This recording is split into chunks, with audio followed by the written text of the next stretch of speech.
आपकी आवाज़ news channel में आपનું સ્વાગત છે। ગોંડલ હાઈવે પર કાર પુલ નીચે ખાબડતા કાર સળગીને ભડકો બની। છોટાઉદેપુરના 2 શિક્ષિકા 1 શિક્ષક 3નું ઘટના સ્થળે મોત।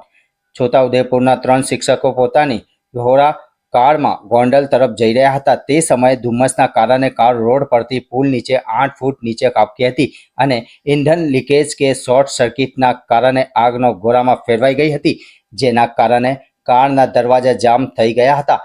જેમાં છોટાઉદેપુરના પ્રયાગભાઈ ગણપતસિંહ ભાડિયા ગુચાપાચાર્ય રહેવાસી મોતી દદલી, આશાબેન સત્યપાલ ચૌધરી શિક્ષિકા ગાવડિયા પ્રાથમિક શાળા, નીતાબેન એન્થની પટેલ શિક્ષિકા ગાવડિયા પ્રાથમિક શાળાનું ઘટના સ્થળે કમકમાટી ભર્યું મોત નીપજ્યું હતું।